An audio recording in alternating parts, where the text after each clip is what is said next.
Hi guys, how are you? Hey, you did. Who prepared the water? Me. Ah. She's gonna come and do it. Okay, new flowers also, or is it? Maybe she told me Nikki was gonna. Oh, Nikki, maybe. Yeah. Twice a week, week. right?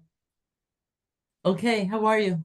Good, good. How are you? Baruch Hashem. It's a zchut. Zchut to be here and learning about the mitzvah of Yishuv Eretz Yisrael. Yes. It's such a pele elyon, lo muvan me'elav. It's like so awesome, no? Yes. This lesson, Yudit, is right out of Ribonut's mission statement. This one, the whole book is obviously, Yes. but today what he says here is like unbelievable. So I want to just say something, if Yeah. I can, about it, what it says. Okay, so should we like have other people view you also? Okay, I mean it's like About being angry last night. Oh, And I'm angry that we are not being protected by our government. I'm not so much angry I'm very angry at Hamas, obviously, and Hezbollah. But when we can do things to defend ourselves and we don't. and go on the offensive. So they've been burning our fields. We could burn their fields too. Of course. And we don't. And in the meantime, innocent Jews are being targeted, like the couple who were targeted in their car by Hezbollah, and we're just letting them and we're waiting. So that makes me very angry, because when Esav is strong, Yaakov is weak. When Yaakov is strong, Esav is weak. Right. So we need, my end of my mission statement is we need a religious government. Yeah, Bezat Hashem. I think it's in the works. I think it's in the works. I think all of these understandings are I think we're headed that way. I think we're headed that way. But who knows? Like the timing of it is how do I know we're headed that way? Because the end of the story, guys, we know the end of the story. We know the end of the story. It's gonna be Melech HaMashiach, who's gonna be a religious mensch. He's gonna be a Shomer Shabbos, kosher eating, Yira Shamayim, a government. I mean, we know where we're headed. It's still exciting to live in this kufa. I feel like it is so exciting to be living at this time. And the closer we get to the finish line, to the end of the story, the happy ending that we all believe is going to happen, the more exciting it's going to be. I just hope I live long enough to be able to see it. Bezrat Hashem, all of us. Yeah, but you are living in interesting. We're all living in such amazing, interesting times. We can't get excited. That's why, like, okay, you did yesterday. We had like this poetry Jerusalem, like poetry slam, whatever, Torah on a rooftop here in Jerusalem, Torah and poetry. And the what do you call her? Facilitator, the instructor of the evening, she wanted to get us like angry, and I had to tell you I couldn't get angry because I really see the pneumius of the sod of everything, that it's all really all Hashem. I'm sad for all the loss of life and the mourning that's going on. Which you did in your piece. Which I did in my expressed. Which is very short. I couldn't expressed it beautifully. And but angry, I don't, angry means it's not happening the way I think it should happen. So you're expressed a position now that the government is not doing everything that it can. But again, like I can be upset about it and disappointed about it, but I'm not going to be angry because ultimately it's Hashem's unfolding of the story in God's time, not to take away the responsibility, the people that are in government now, not to say it's all Hashem, so they have nothing to do with it. They have something to do with it. But if they're going to have a different mind shift in how they're governing, hey, I mean, it depends on the people being worthy of the government that they get. And we have to be worthy of the government that's going to have different positions in, what are you doing? You have to defend Jewish lives. You don't hold back a Jew for defending himself and say he's just like no difference between him and the terrorists. You don't do that. It's left-minded progressive thinking. There's nothing progressive about it. I don't know. Regressive thinking. We have to rename it because it's not. It is. So whatever. So, but again, it's like it's the work on our on our previous, I go back to it. I'm such a believer. I'm such a student of Hasidus and Kabbalah, and I believe all the Rebbes that tell us it's about the pnimiyut, and you have to connect. If you strengthen your pnimiyut and your goodness, then you're strengthening the pnimiyut and goodness of the whole organism and picks it right up. And I don't look to blame. I have to see myself. Where am I to blame? Where I'm not completely metukan yet, because that's a blemish in the whole system. Also, I'm not. That's where I'm coming from with all of these things. I really believe. But here today, Rav Teifel is saying unbelievable. So we're on again chapter 3, subsection chapter 3, subsection 31 of chapter 3. I don't know what page it's at in the English book. 298. But I think I told you last time. Last time, Lamed 30 was on 291. So flip the pages from 291 and you'll find it in your English book. 31. If somebody finds it, you can 298. like unmute yourself and say it to everybody here. Lynn, okay. Yeah, 298. I'm just curious. There's a Yeah. person on my Zoom here. Thank you all for coming. I love seeing your faces. But there's somebody just with the name QCOM-BTD. Who are you? I'd love to know who you are. QCOM BTD. I'm very curious about who you are. If you could just like maybe put in the chat if you don't want to show your face for some reason. But okay. All right. Zchiyot Adam. We believe in the rights of man to protect their privacy and anonymity. So QCOM, welcome. QCOM BTD. Okay. Okay. So how you doing? Yeah? Yeah. Get the Medina that We get the leaders that are a reflection of us. And by the way, if I'm sorry, I'm running at the mouth right now. Like I'm supposed to be doing with Techla, but I'm gonna share something else. Okay, like last week's Parsha, so it came out, Moshe, remember Moshe Rabbeinu hit the rock, didn't speak to the rock, and the Yeshivat Shalom on that said, and the Psukim say for that offense, Moshe didn't get to go to Eretz Yisrael. And we want to know what's the midah keneged midah, what's the measure for measure? Why is that the fitting punishment of hitting the rock and not speaking to the rock?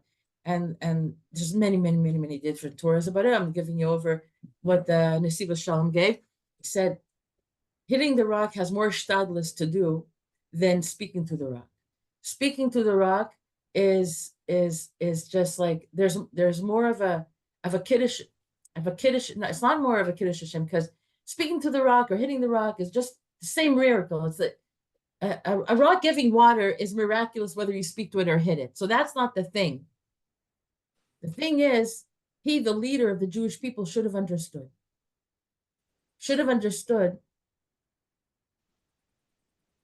that Am Yisrael has so much bitachon and emunah that speaking to them is enough. Go back a bit. What he's saying is like this. By Moshe Rabbeinu hearing them complain about the water, and let's go back to Mitzrayim, and what are you doing that, you just brought us to die in the midbar. What caused his heart to fall, Moshe Rabbeinu says, oh my gosh, they're about to enter Eretz Yisrael, they don't have enough emunah and bitachon. And Eretz Yisrael is about emunah and bitachon. It's all about, you don't survive Eretz Yisrael without bitachon, bashem. And there's many psukim that speak about Eretz Yisrael equals bitachon bashem. That's how you survive here. It's not derech hateva, even though it looks like we have to go about doing derech hateva things here in the land of Israel, but it's all b'yad Hashem. So he thought, according to the measure of bitachon you have, that's how much hishtadlut you have to do. Hishtadlus is how much hishtadlus a person does is connected to how much bitachon. The more bitachon, the less hishtadlus you have to do. Tzaddik and Gemurim can just sit in their home and say, Gewalt, I have nothing to feed my family. For Shabbos, my wife is crying to me. And all of a sudden, someone will knock on the door with a great big present. Like they just had in mind to give them like a whole bunch of presents of cooked foods and everything. The shtadlis of the tzaddik like that is just to sit and cry and daven to Hashem. Other people actually have to go and work and make the money, and that's the shtadlis, and that's because that's a, and the more shtadlis you have to do, it shows the less bitachon you have in Hashem. An inverse relationship. It's an inverse relationship. So by Moshe Rabbeinu hitting the rock, he was saying, Gevalt, you people, you have so lack of bitachon Hashem after all these years. To enter the land of Israel, you're going to need a lot of ishtadlus. That means, because it reflects the level of bitachon, hitting the rock corresponds to the level of bitachon that Moshe Rabbeinu believed that Am Yisrael was holding at that time. And he hit the rock twice. That's how far gone he thought they were. That much ishtadlus they had to do. Because hitting the rock is ishtadlus. Speaking to the rock is more like the tefillah, ishtadlus. Okay, we have to do that, but you follow what I'm saying? Yes. And that, why did he miss out on going into Eretz Yisrael? Because his hitting the rock was in relation to their bitachon level, and the bitachon level of a yid is the thing that's going to have them acquire Eretz Yisrael, because Eretz Yisrael is acquired only through bitachon, b'Hashem. You don't survive here without bitachon in Hashem. You don't, because it's not natural. Shum davar shekora po lo normali. Shum davar. There's nothing normally about this land, about living and surviving in this land. And so he missed out on land because that it's a perfect connect midah keneged midah. Now, just to finish off the thought of the Slonimer, this actually fits into our topic of Yishuv Eretz Yisrael, bitachon Hashem. So it's okay. I'm not completely off topic. But what he further said is that what he should have done. Oh, and also him not going into Eretz Yisrael means he's losing the leadership of Am Yisrael. You have to give it over to Yeshua, right? Because a leader has to believe in the nation that he leads. And Moshe Rabbeinu of all people should have known that despite their fall and dip into a lack of emunah and bitachon momentarily, he should have magnetized out of them what exists essentially in them, which is rootedness in emunah and bitachon in Hashem.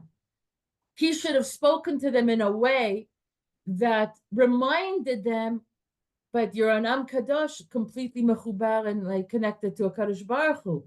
You have the bitachon. You just slipped off a little bit, but you are full of emunah and bitachon. And he didn't. He went to their level of lack of emunah instead of raising them to the level of emunah that is theirs. It's within their potential. It's all of our potential. Because we are Amkshe Oref, really. Yeah, you know what? Maybe can you put that air conditioning on? I'm a little bit hard. Maybe close the windows. I'm stubborn stick. People, and we're tenacious. Stiff neck. We get there, but we lose it. So it's on the top shelf here. Over here, where the books are there. Exactly. And maybe you can bring it to this table because we may need to play with it. Maybe close the windows also on that end of the room. But perfect. No. Okay, good. Now you're hot. Okay, fine. No, bring it to the table. Let's keep it here. Yeah, and then just close the windows if you don't mind. Okay, so with that in mind, let's continue. Lamed Aleph, okay? And really, he says things that are so sweet. He even, after he says it, it's like he's licking his own fingers from this dvash that's like oozing out of this, like this chiddush that he came across. Like lelakek tetzmot, he said, matok mi dvash. And he thanks Hashem for opening his eyes to be able to see it. Okay. The Navi says, Yeshayahu, Harimi bekoach kolech mevaseret Yerushalayim, etc. Imri le'arei Yehuda hine Elokai. Translates into, raise your voice, bekoach, raise your voice with strength.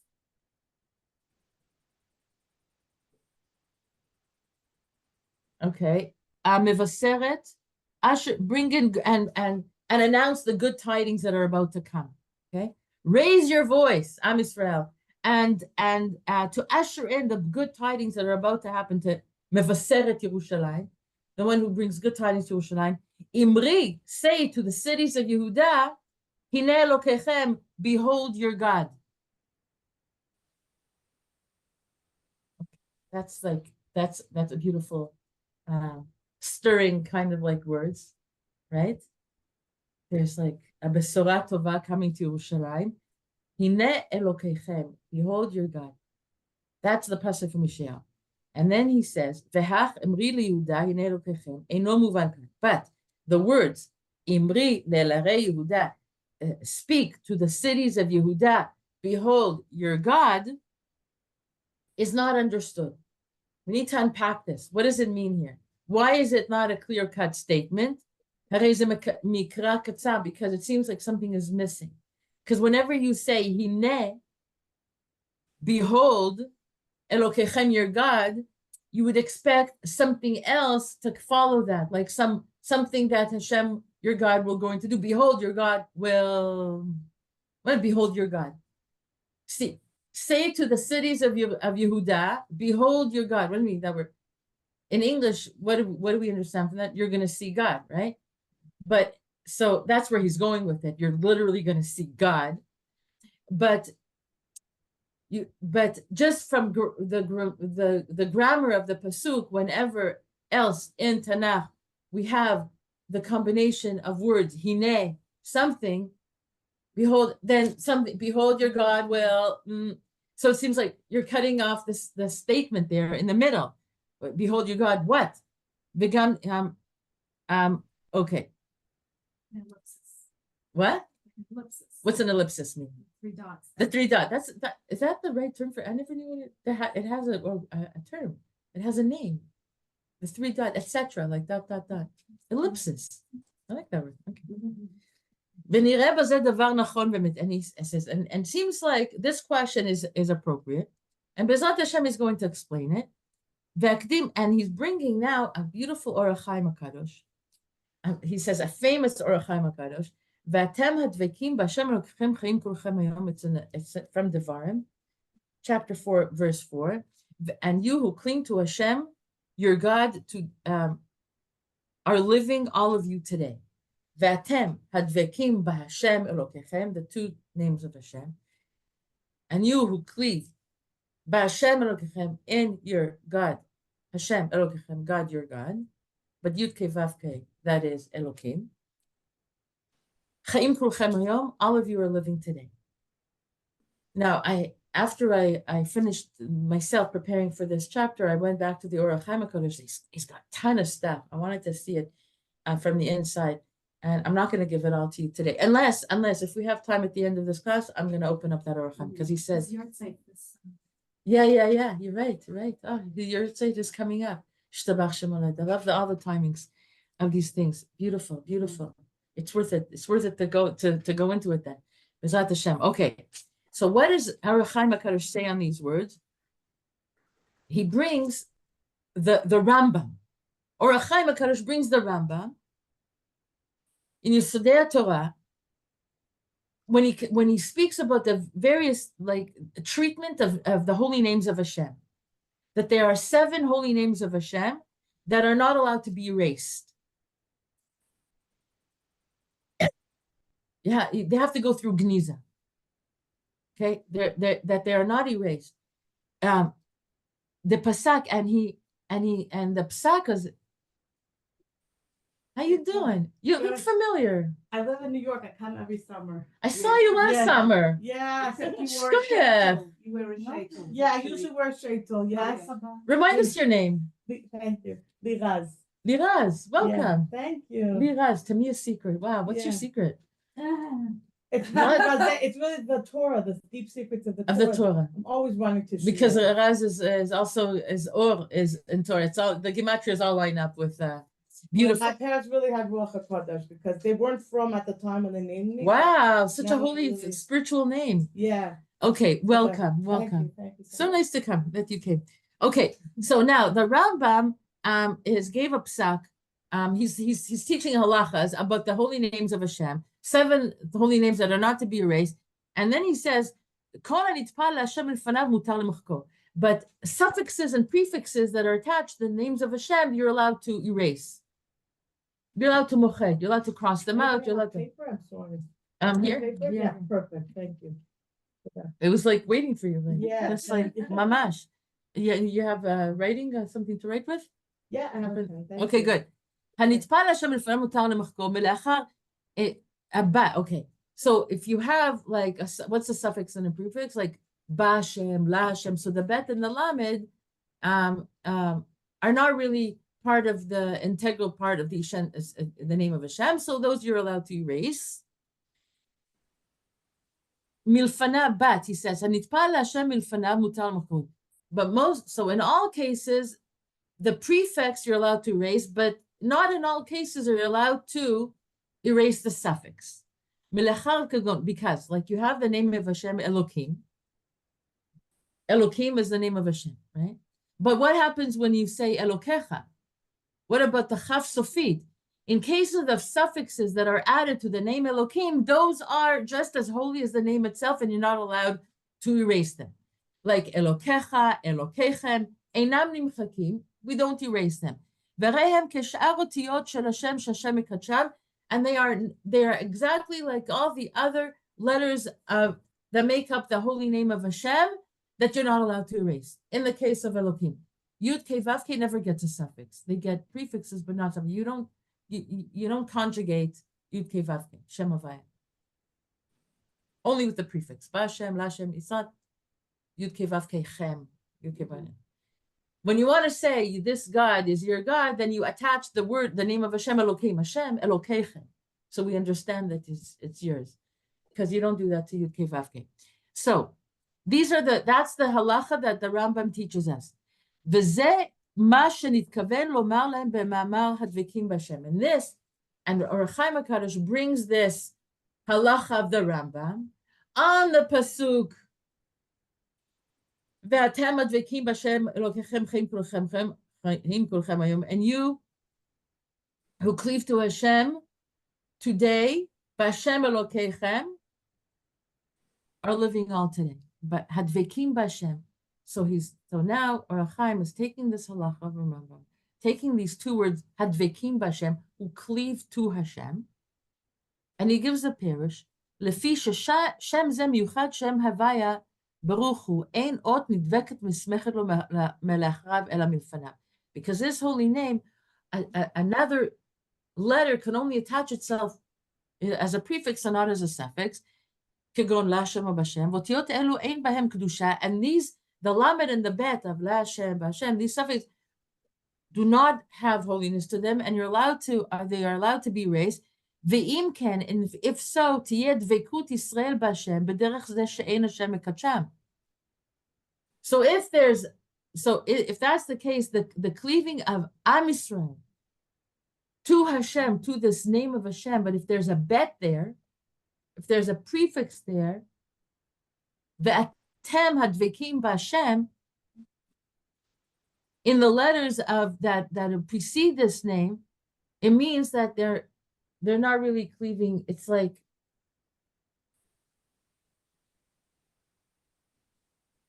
if you're talking about Ba Hashem, the bet, and that's kind of like something that is something between you and Hashem. The bet, the prefix that you're allowed to erase, so you're not really cleaving to it, right?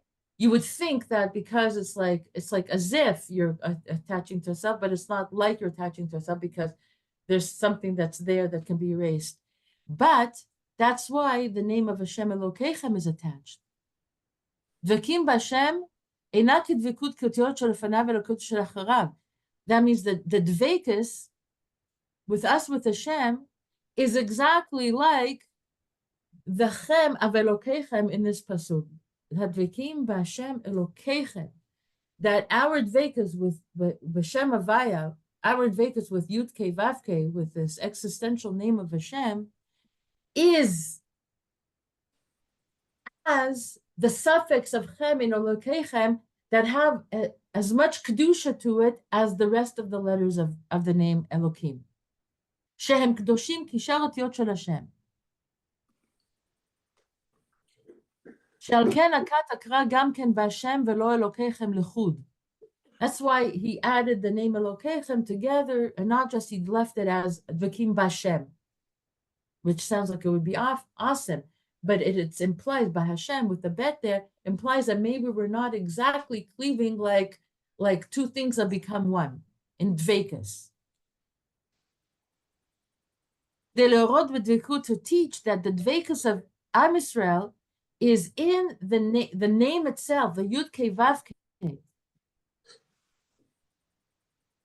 as the suffixes that contain within them the holiness when we're dealing with the name Elohim. Did you find that? You understood that, or was it to give you a bit of a headache? No, I just You understood? Okay, good. Hamura, okay, and so this is what the Orach Chaim HaKadosh teaches on this pasuk V'kim b'Hashem Elokechem, based on the halacha of the Rambam of the holy name, that the name Elokechem teaches that the dvekas of Am Yisrael in His holy name, that the dvekas of Am Yisrael is just like the suffixes that are added to the name Elohim that holds within it the kedusha of the name Elohim. Okay.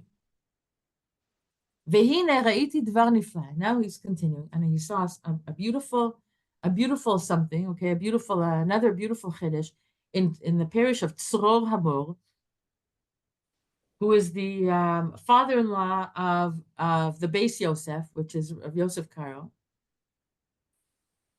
and his name is Marna Rabbi Avraham Saba Shayami Migrushisva, who was one of the exiles of Spain in the Spanish Inquisition, and Parshas Matos, that wrote there that the Kedusha of Eretz Yisrael, who techef acharei HaKadosh Baruch Hu b'atzmo, that the Kedusha of Eretz Yisrael follows immediately. Is the only thing, the second, Hashem is the holiest. The second to Hashem is Eretz Yisrael in holiness. That the holiness of Eretz Yisrael is second to the holiness of Hashem. B'atzmo, He in Himself. The first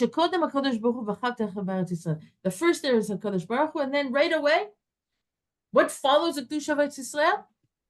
Of HaKadosh Baruch Hu Eretz Yisrael. V'zeh shamar HaKatuv gam, and then he brings a proof text from Kalev ben Yifuneh, from a pasuk that we know, of course, Kalev ben Yifuneh loved Eretz Yisrael. Is one of the two miraglim that came with a good report about Eretz Yisrael.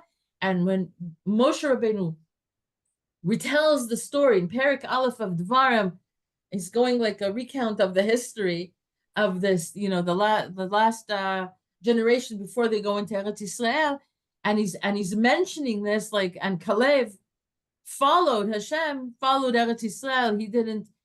The lashon of the psukim there is that we understand that the kedusha of Eretz Yisrael is second. Is like when you speak about the kedusha of Hashem and the kedusha of Eretz Yisrael, it's like hard to separate them. That the kedusha of Eretz Yisrael follows the kedusha, and what's the pasuk that he gets it from? I think in the Hebrew it's not mentioned here, but I think I looked it up and I WhatsApped it to myself. Hold on. Well, just keep on passing some water. Yeah, thank you so much. Okay, so the pasuk is like this, I think. Yeah, here. Except Kalev, the son of Yefuneh, he will see it, Eretz Yisrael, and I will give him the land he trod upon, and to his children, because he has completely followed Hashem. Because he completely followed Hashem, he gets to see Eretz Yisrael. So what follows seeing Hashem or being loyal to Hashem? The prize is you get Eretz Yisrael. Hagi Ben Artzi said something about Kalev, that the first thing he did was to go Taber of. Yeah, that's the Rashi. Yeah. Oh. That's the Rashi. Zulati Kalev ben Yifuneh, hu yir'ena. He will see us, and to him I will give the land, asher darach that he stepped on, that he walked there, him and his children, yan, because asher mileh acharei Hashem, because he followed Yud Kei Vav Kei. So from this pasuk, we see that following Yud Kei Vav Kei is Eretz Yisrael. And remember, like, which class was it that I mentioned this week? My experience, it was Tehillim, that when I was doing Erech HaPaim, when I was like doing Hashem, that, okay, so it's an experience. I'm going to share it here, okay? Again. like we have to be Devek B'Hashem. We have to cleave to Hashem. Like those who want life, you have to follow Hashem. And Rashi says, how do you cleave to Hashem? And you do Dvekas B'Hashem. We have to follow his midos. Like Mahurachum Afatarakum. And the whole Sefer Tomer Dvorah takes the Yud Gimel Midos Rachamim of Hashem and teaches how to live by the Yud, to cleave to Hashem through the Yud Gimel Midos Rachamim, 13 attributes of Hashem. And he does a whole limud about how connecting the 10 Sfirot to the Yud Gimel Midos Rachamim. And when I was sharing, I think it was this week, Tehillim. Now I teach so much, I don't know. A bit of a segue. It was I brought in the Tomer Devorah. You brought the Torah Yeah. Dvorah, okay. But it was an experience that was so chazak with me that it was an Elul one time. I was in Canada and I had a very challenging situation with a person that I couldn't clean my heart away from him. I couldn't bring myself to love this person or leave the grudge. I was constantly walking around with a cloud of grudge on me. And I'm saying, Yael, it's like, do the work, right? Just do the work. So Yud Gimel Midos Rachamim, Tomer Dvorah, I'm scrubbing myself clean. I'm scrubbing myself. I'm applying, and every time some other thing comes into my head, but qualifying why it's okay to still hold on to the grudge and making it conditional. And I think I'm doing the work, but I'm constantly looking over my shoulder. Is this person coming towards me? Like, where's the choser? Like making it conditional, and I had to scrub myself super clean. That has nothing to do with them appreciating that I'm killing myself to make them look good in my heart or not. Nothing to do with them. It's all about me. And as I'm doing the work, Baruch Hashem, I really managed to do this work. And all of a sudden, I'm feeling like the love of Eretz Yisrael swelling up in me. It's like I'm doing this work, and this work, the Psukim, the Rashi, and Tomer Devorah is teaching us that's what it means to follow Hashem, to be Devek Hashem. To follow Hashem means you're cleaving to His midos. You're following Hashem. And all of a sudden, I'm like, Israel is like Eretz, the yearning. The painful yearning to be in Eretz Yisrael is swelling up in me. And then I remember a Torah from Rabbi Nachman that teaches that the midah of Eretz Yisrael is Erech HaPayim. Erech HaPayim is one of the midos of Yud Gimel Midos Rachamim of Hashem. And Rabbi Nachman says that Erech HaPayim, when you work on Erech HaPayim, lengthening your patience, as Hashem has patience for us, we offend him so much, right, left, and center, but he has the patience to give us a chance to do tshuva. He doesn't zap us with a lightning bolt out of Shammai. He gives us a chance to do tshuva. So too, we have to apply this to other people. Like, someone offended you, okay, Erech HaPayim. Deal with it in a way that will bring them around, or work on yourself, and Rabbi Nachman says Erech HaPayim is Eretz Yisrael. Is the midah of Eretz Yisrael. So and I'm working on this, and I'm making this connection, and it's like, wow, like I'm working on my Erech HaPayim, and Rabbi Nachman said, and maybe it has something to do with maybe my all of a sudden a painful yearning for Eretz Yisrael. So I call Rabbi Nachman.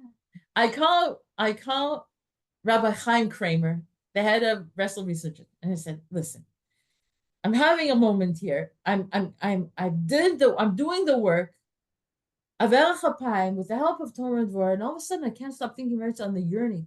And Rabbi Nachman says this, like, is it connected? Like, can you tell me something? He says, yeah, you're doing the work.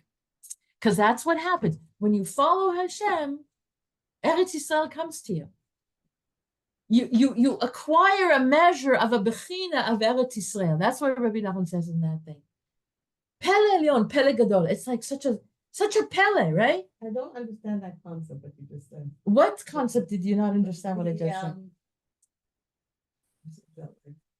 My legs are up. I'm sorry. It's fine. Just like, when From did you the arrive? plane, I have like what's it called? Thrombosis.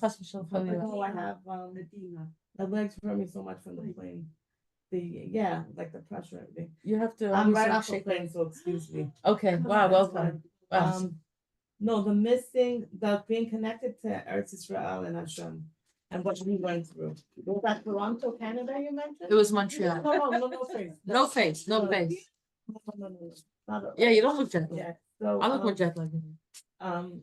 So that's what I didn't understand there. I did, okay, so the meat, what you're asking is, how is Eretz Yisrael the meat of Erech HaPayim? How do we know that Eretz Yisrael, that we have to open up Alikutei Moran and see all the connections that he makes, and right now it's not in my memory bank. I'd have to look out, I have to remember which lesson Rabbi Nachman speaks about this, and open it up and see all the connections of how Eretz Yisrael is Erech HaPayim.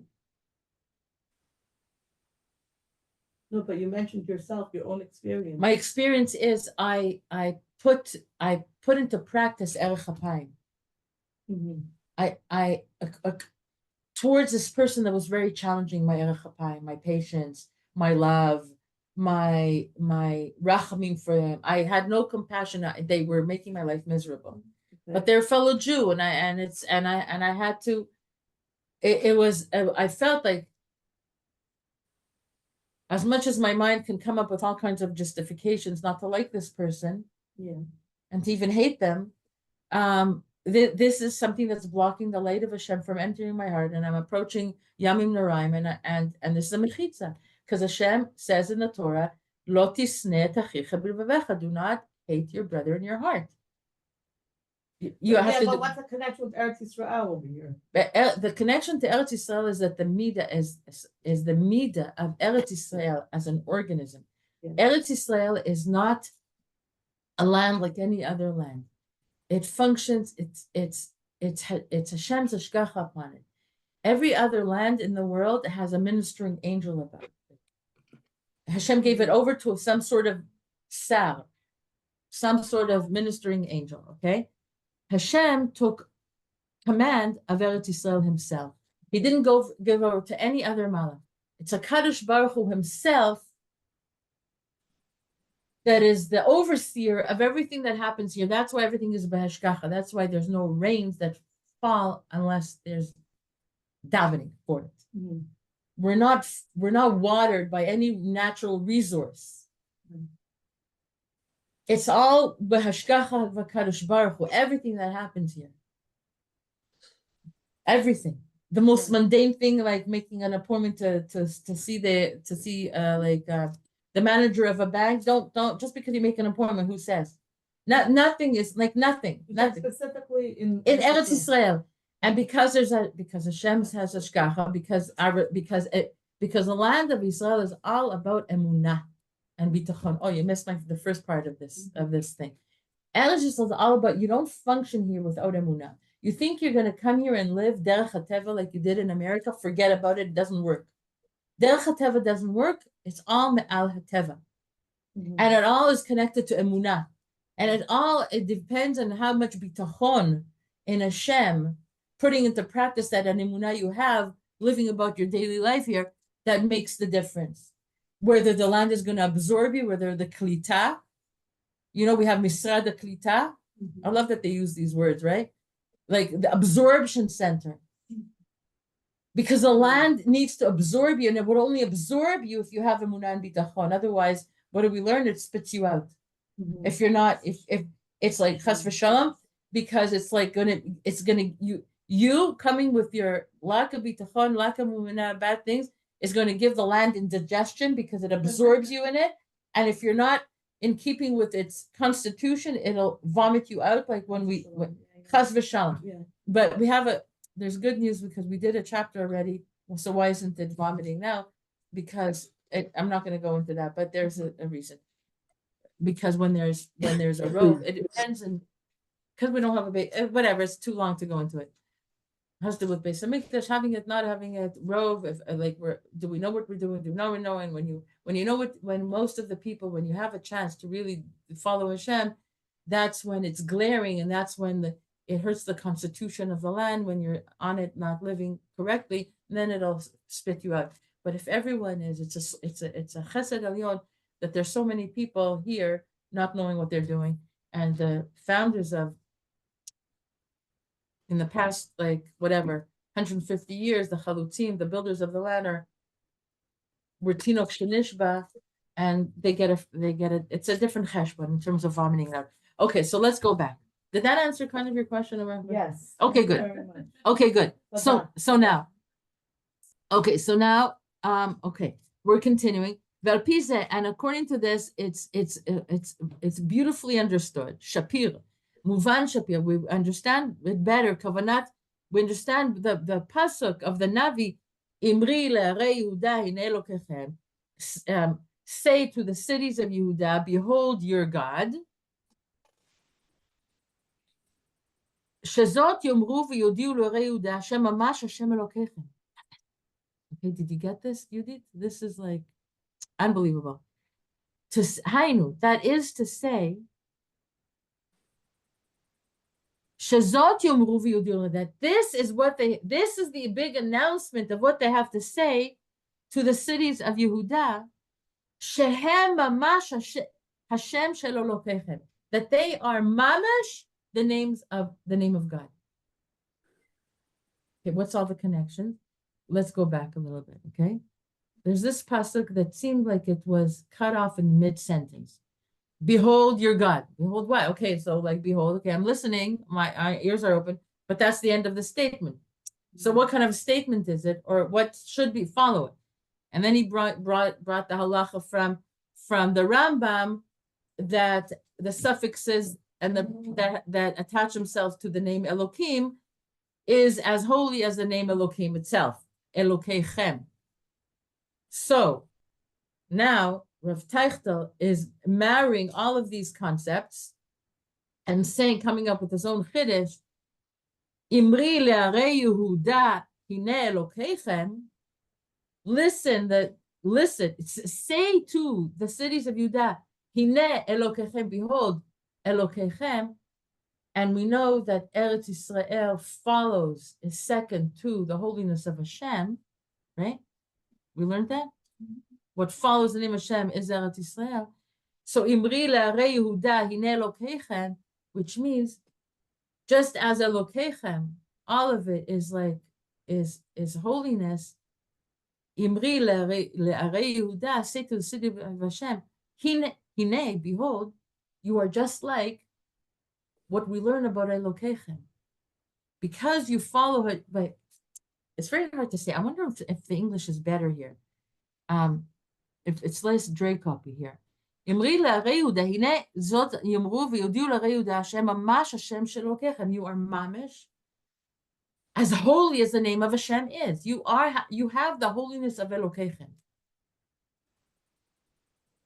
Right? How does he arrive at that? Because Eretz Yisrael follows, the Kedusha of Eretz Yisrael follows the holiness of Hashem. So what are we saying to Arei Yehuda? There's a mishva'ah here. There's an equal sign. Arei Yehuda equals Elokechem. That's what he's saying. It's an equal sign. Okay? Shekmo she'otiyot hanitpot, just like the suffixes that come after the name itself, also of the kedusha of the holy name, so too the cities of Yehuda hanitpolim that attach themselves, that are living with the kedusha of Hashem Elokechem, have the kedusha of Elokechem. Have the kedusha of the name of Hashem, mamish. V'zot chidush, and this is, he says, is a chiddush. Heshmi'anu anavi. This is the chiddush that's in the pasuk of Yeshayahu, Arei Yehuda hine Elokechem. This is a chiddush with the word hine, because otherwise it's not understood. Why is he adding the word hine, behold here? Because he's saying behold here is it's meant to be understood as an equal sign. And it's not a shortened statement. To come to have us here, to announce to us that the cities of Yehuda is Elokechem.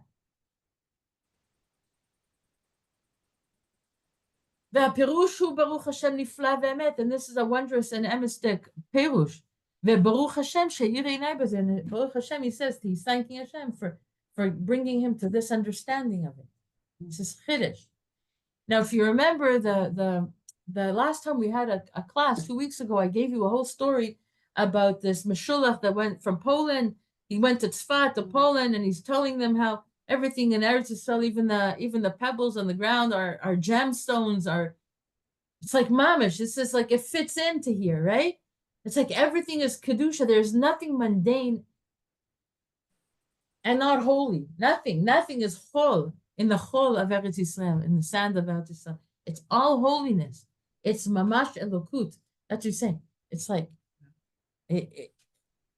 Pele Elyon, right? And the Navi that said Arei Yehuda v'lo Eretz Yisrael. Why is specifically Shayahu said Imri le'arei Yehuda hine Elokechem? Why isn't it Imri le'Eretz Yisrael hine Elokechem? You follow the question? Okay, what's the answer? כדי שעיקר חביבות ארץ ישראל הוא כדי שישכנו עליה ישראל וישבו בה. This is straight out of mission statement of Ribboנות, right? In order to make up the point that the belovedness, the love of Eretz, the desirability and the love of Eretz Yisrael is in order, שחביבות ארץ ישראל is in order for it to be settled. שישכנו עליה, that they should settle the land of Israel. וישבו בה, settle in it, live in it. As it says in Midrash Tanchuma, in Parshas Re'eh, Chaviva Eretz Yisrael shebachar b'Kadosh Baruch Hu, the beloved is Eretz Yisrael that God chose her. Ata motzek shebara Kadosh Baruch Hu ta'olam, chilek ha'aratzot l'sarei omot, that we see that when Kadosh Baruch Hu divided the world, this planet that he created, he divided into like the different ministers, into different nations. He gave, and each nation has its own administering angel above it. And he chose Eretz Yisrael for it to be his portion. He didn't give her over to any other ashkacha, any other mediator. As it says in Devarim, Kichelek Hashem Amo, Kichelek Hashem Amo, that the portion of Hashem is his nation, Amo Yaakov, Chever Nachalato. And the portion of his land, like Eretz Yisrael, Am Yisrael, is the portion of Hashem directly. Amar HaKadosh Baruch Hu, Yavo Yisrael sheba'u lechelki, v'yinchalu et ha'aretz sheba'u lechelki. Am Yisrael will come, that is my portion, and inherit the land that is my portion. Shemizeh atam, and this is why he says, Yikev HaKadosh Baruch Hu, this is why Kadosh Baruch Hu held back Am Yisrael in the Midbar for 40 years, because the nations that were on the land, when the nations that were occupying the land of Israel, when they heard that Am Yisrael left Mitzrayim and they're on the way to come back and inherit the land, what did they do to the land of Israel? What did those horrible people in Gaza do when we gave them back Gush Katif? What did they do to all of the greenhouses and everything? Destroyed them. And so the nations of the land of Israel, when they heard that Am Yisrael was coming back, they said, oh yeah, we're going to destroy it. Which doesn't make sense for Gush Katif, because we gave them back for them to, like, what? There's no understanding. No understanding. Just proves that you don't love this land for the land. You just hate the fact that it's like, it's nothing to do with wanting the territory. Because if you really had a claim, if you really had a claim to it, you would have made it flourish. You would have taken it and continued. But you don't love the land. Who treats their own land like that? That just proves that it's not their land. So when they heard that Am Yisrael is coming in, they made everything desolate. And HaKadosh Baruch Hu wanted to bring Am Yisrael to a land that was built with fields and trees and orchards. And so and only after the nations of the world saw, oh, so they're not coming directly into the land of Israel. So they allowed everything to grow again in this 40 years, but also because I guess they had to survive and they needed the agriculture of the place for their produce. So they had to replenish the land. And only after it was replenished, that's when Hashem brought Am Yisrael back to there, because he's going to bring us to a fruitful land. So we see from here, he says, that's a midrash. All of this is midrash.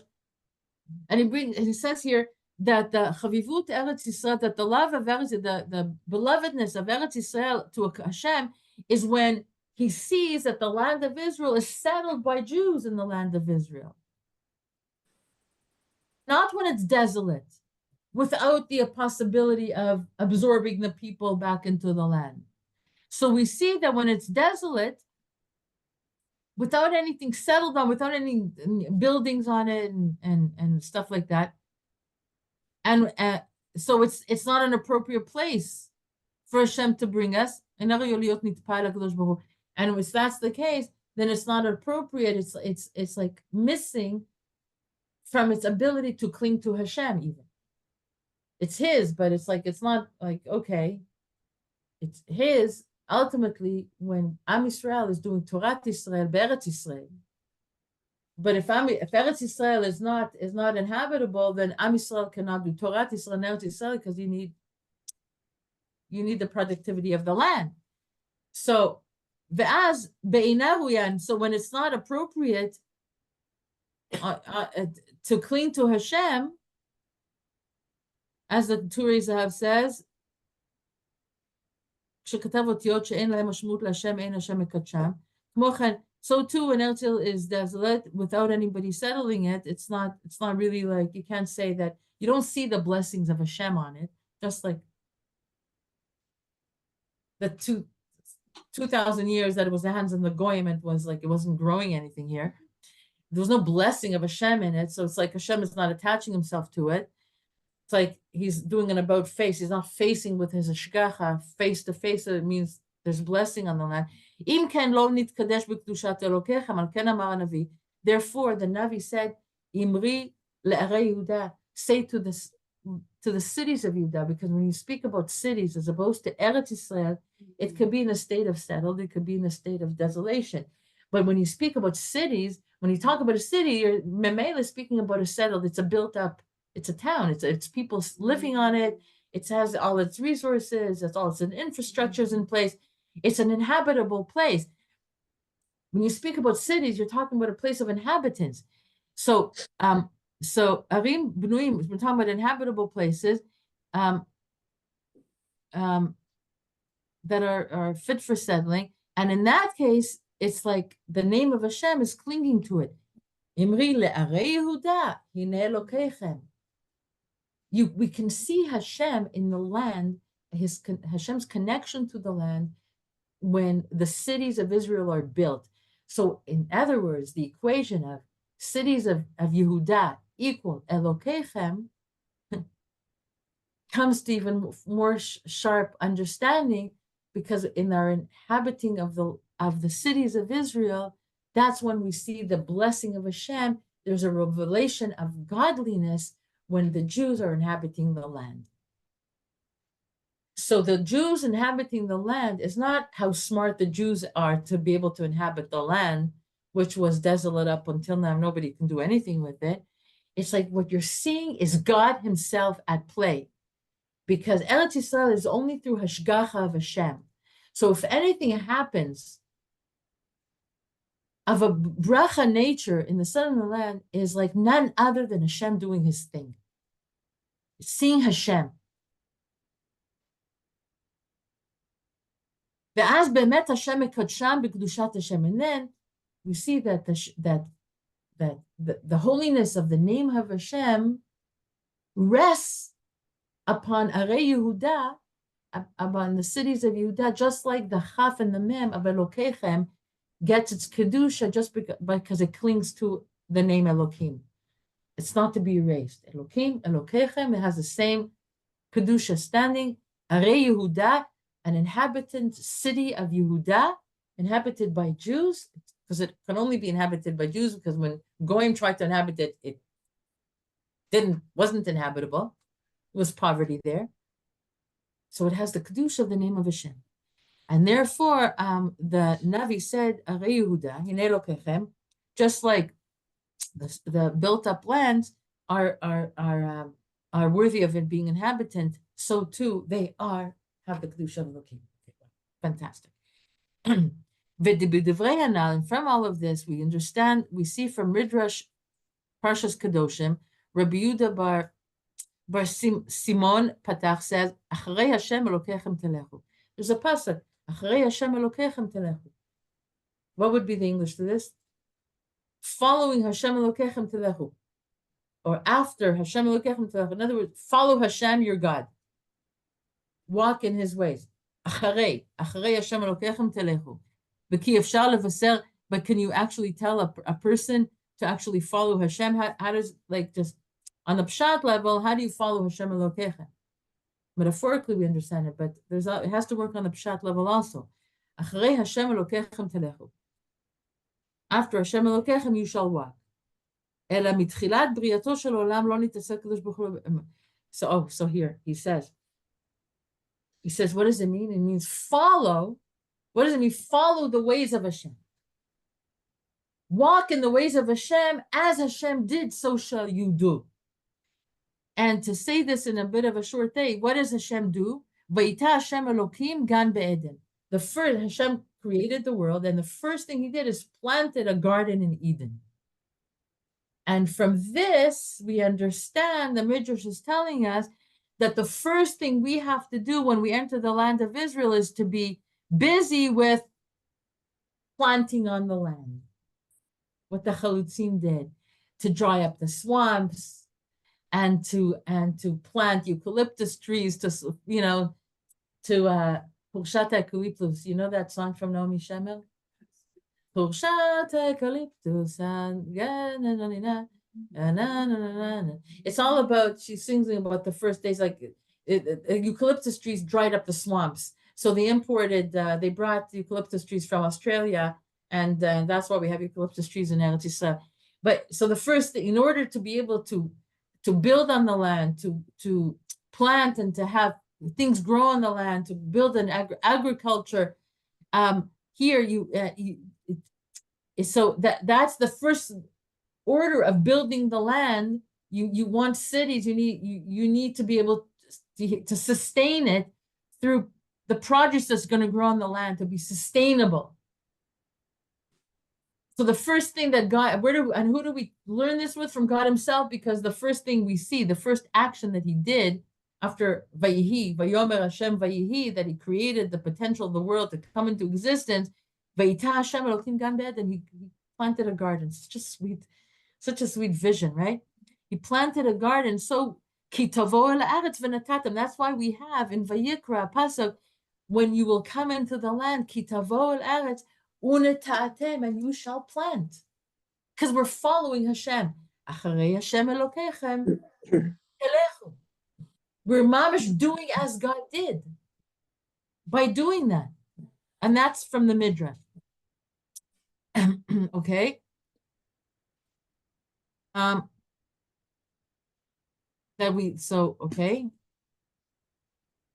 All right. Now, okay, now we're going to continue to the next paragraph. So what comes from all of the rabbis' teachings, that when a Jew comes to his holy land and works the land, the holy land, by planting trees and having all kinds of, all kinds of plants, and he builds buildings and the like, from the things that are necessary to settle the land, nitkadesh ha'aretz al-yido, that the land becomes holy through these acts. Because we're bringing godliness through these acts, we're bringing Hashem's name into everything that we do, because this is what God did, this is what we do, and behold, when the Arei Yehuda, when the cities of Israel are built, Hineh Hashem Elokechem. That is godliness. And even he says, I didn't have these intentions when you were doing these things. Even so, this, of course, he's answered. Why is he sticking this in? Because the early Chalutzim, the reason for which the Haredim of those years did not want to participate in the land of Israel is because, look at all of these Machal Shabbos, tray-feeding Jews, they're the ones building the land. No, thank you. Obviously, it can't be. Hashem's Ratzon. And here he's bringing proof after proof that it's nothing to do with it. You build the land. Rav You- Kook said the same. Rav Kook says the same thing, absolutely. ואפילו לא נתכוון לזה כלל. And he's saying, ooh, the Shach said this, שכל שם אפילו נכתב שלא בכוונה אסור למחוקו. That the Shach says that any holy name of Hashem, even if it was not written with a proper intention, you are not allowed to erase it. And what did the Orach Chaim HaKadosh teach us? About the holy names of Hashem, about prefixes and suffixes. He learns that the Kedusha of Eretz Yisrael has the same Kedusha as the names of Hashem. When we attach ourselves to it, right? It's not the Orach Chaim HaKadosh that says it. It's the Rambam brings the Orach Chaim bringing the connection of Dveikus with Eretz Yisrael, like Israel to Hashem, and then from the halachas of Hashem Elokechem. Okay. So the Shach says the same thing. Like, so now the Shach is speaking about the names of Hashem, but we already learned that the names of Hashem has a kedusha of the same thing we say about Eretz Yisrael is we learn the kedusha of Eretz Yisrael from it, of the names of Hashem. So, and this is a halacha that all the Gdolim and the Achronim in their tshuvas, their responsa, teach that berur mochen hu barur. It's very clear that the Kedusha of Eretz Yisrael also has within it the following of Hashem Yisbarach, that we have the holiness of the Kedusha of Hashem, just like the suffixes have the Kedusha of the name. So to Am Yisrael, when they build Eretz Yisrael, they have the same Kedusha as the suffix that it's attached to the name of Hashem. And all of this is done even without intention. And anyone who builds her is upon him the pasuk Hashem Elokechem telechu v'potit bekun. Follow Hashem Elokechem. You should follow his ways, and to him you shall cleave. And what does it mean to cleave, to follow his ways and to cleave to him? You come to Eretz Yisrael, you plant. And you build, because that's what Hashem. And all of this, he says, is emes, according to Torah, Bezrat Hashem. It's like it's so clear as day to him. And all of this, he says, is also hinted at in the pasuk of Tehillim. Ata takum terachem Tzion ke'et lechanena kiva moed. Ki ratzu avadecha et avanea ve'et afarei yechonenu. Ve'iru goyim et Shem Hashem v'chol malchei haaretz et kvodecha. Now you know what, Chaval, that I'm going to break it with like my like try to translate it. Let me, okay, Kuf Bet, Chabad, Tehillim, 102. Remember we learned this in Tehillim, this pair. By the way, I invite all of you to join our Tehillim class Monday mornings. But maybe you have another teacher teaching you, I think, at that time. Okay, so the pasuk is like this. The psukim. You will rise, you will have mercy on Sion, for there is a time to favor it, for the appointed season has arrived. The you here is Hashem. You, Hashem, will rise. You will, Hashem, have mercy on Sion, for there is a time to favor it, for the appointed season has arrived. For your servants desired its stones and favored its dust. Because the stones and the dust of Eretz Yisrael is kulo kodesh. And the Maharsha in this, in Tanis, he explains this pasuk, that through the loving and the desiring of the dust and the stones of Eretz Yisrael, mekarvim et geula. By this, we bring the geula closer by having a love for the dust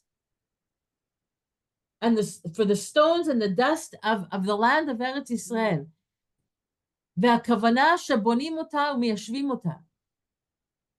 And then the meaning is that you come to it, you settle it, and you build it and you settle it. And through this, V'yiru goyim Hashem Hashem. Because the following pasuk in this same Tehillim is, and the nations will fear the name of the Lord, and all the kings of the earth your glory, when they will see us loving Eretz Yisrael so much that we're not willing to give up any piece of dust or stone, not to give up any piece of it, because it's us, it's our essence. We're so connected to it. This Kankameni, peace for land, this appeasing the Arabs, it never worked.